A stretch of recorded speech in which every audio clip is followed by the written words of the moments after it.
Hey everybody, how's it? Aloha, this is Jeeps here. Happy Aloha Friday to you. This is my Double Barrel Friday where I'm going to be releasing two videos. Right now, Mastodon, Coloney of Birchmen, and then later, in a few hours, Lamb of God 512 coming up. Now, this week's just been really a big week. If you notice, I've just kind of gone back to bands and artists, just some of them, that have had the most comments, the most likes and stuff like that. It's just kind of a celebration of everything I've done thus far. Almost 200,000 subscribers. Guys, I'm so stoked. It's so fun. I'm not a numbers guy and stuff, but it's so cool that I still managed to pull in a few subscribers and people that like what I do here. Anyhow, so let's do this. Of course, you know, if you like what you like, if you like what you hear, want to buy me a cup of coffee, the link will be down below. The link for the headsets, if you want to figure out what it is I'm using, these AKG 240s. Are also down below, as well as my Patreon link. You want to check out the Patreon, just click on the link, see what's there.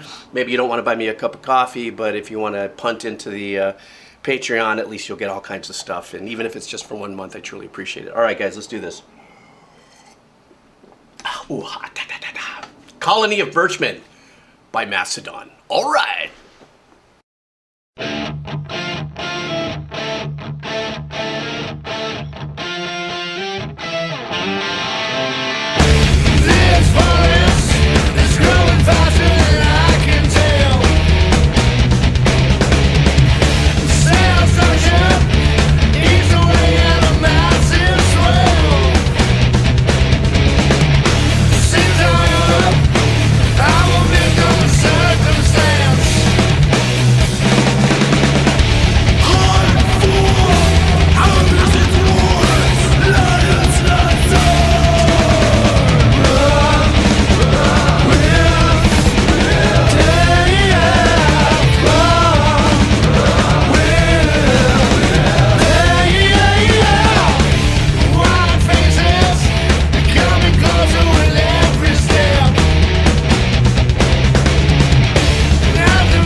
What I love so far is that they've just grinded us out into a groove that's just been lock, stock, and barrel and everything.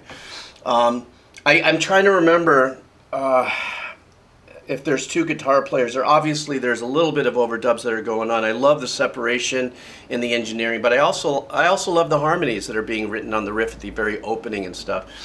And then once everything starts motoring, something else that I really love about it is once the main structure of the riff, the more melodic aspect of the riff, which I believe is the verse, is that the vocals are kind of in this kind of hovering in this kind of two-note, not quite dissonant, but they're staying right in this little pocket here that kind of is kind of a pull. It doesn't quite resolve anywhere, so it kind of leaves you a little angst and stuff, but the power of the riff and the melody of it melodically is actually hooking me, you know, through this. And then of course now they get into what I think it sounds like a B section of their verse where they really trick out with the engineering. So the master vocal, the lead vocal is performing right here, and then it kind of bleeds and blooms out left and right really hard. So I just wanted to hurry up and mention that. And I love the tone of the bass on this. Now I am by nature as a composer, a keyboardist, and a guitar player, and I play bass. But bass to me is such an important part of the whole spectrum, and sometimes is not so much the sung hero of everything. I just love the tone of the bass on this. It's fucking great. Okay, stand by, going back a little bit. Here we go.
that is just some really great melodic riff writing.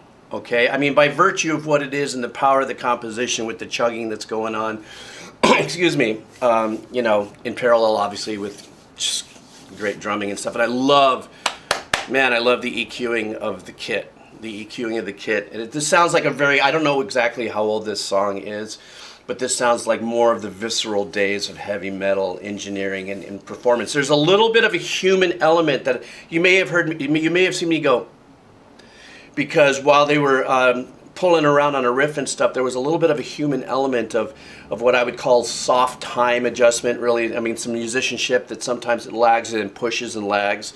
And that's what I love about a performance like this, in the sense that today's day and age, we have the option to cut and snip tails and heads and make everything super, super, super tight, which is nice, you know, and I glam on that too. I do that as well. But a lot of times, you know, at least because of my age and stuff, and because of, you know, going all the way back into the 60s and 70s of metal and stuff like that and the birth of it, you know, a lot of the human element of the musicians playing and might be just a skosh, you know, ahead or behind. Just, it makes it come alive even more to me, you know. So, but anyhow, that what we just got through listening to, that riff writing, I really loved it because, you know, you can get kind of in just a, you know, a very simple riff and, but then they really took it all the way around and completed a phrase all the way through it and brought us nice and brought us back really solid and stuff. So I just wanted to glam on that really quick. So let me go back and finish.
Okay.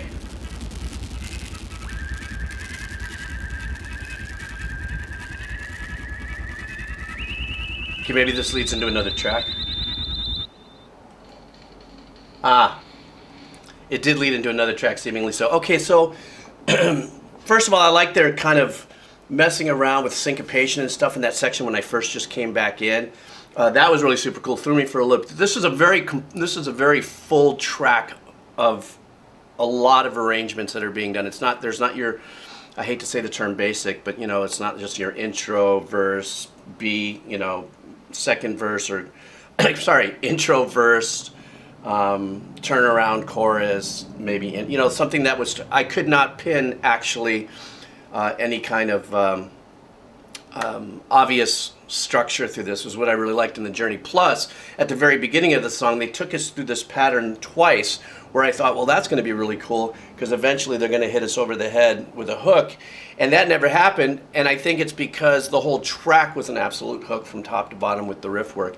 One thing I want to bring up before I dig out is that kind of sound in the background. I was going, okay, I might say the dirty word here, but is there some kind of a synth overdub or pad in the back that was swimming in the back, and how that completely changes the way I felt about the song. Is it pulls you like metal and ambient, you know, arrangements and stuff, and it doesn't have to be an in-your-face ambient thing. It could be something as what was swimming around in the back. Does something completely different to you, and it takes you down a completely different path. Even if everybody is still driving forward, you know, and pounding on a riff and stuff and just chugging along, That sounded lame, but it was great. If you add an ambient pad or something to the background, it completely changes the vibe, and it pulls harder. For me, it did. Love the solo. The solo was very inconspicuous in the sense that it wasn't a glam solo, but it was more melodic than it was just going off and tearing up to pieces. And anyhow, that's it. I want to thank you guys. This is the first of 2 today. I have 512 coming up from Lamb of God. I want to thank you guys for hanging out. I really do. I'm going to be taking a short little break after this weekend. Just a short one. My camera's been kind of glitching on me, so I've got to figure out a solution soon, because I'd hate to be in the middle of something and then it goes so anyhow, guys, thank you so much. Want to buy me a cup of coffee? You know where the links are. The link is for Mastodon, for their Spotify, for the headsets, and of course the Patreon. Check that out. You guys take care. I'm going to be back real shortly, today, now, probably in 6 hours, like doing Lamb of God. Aloha. All right.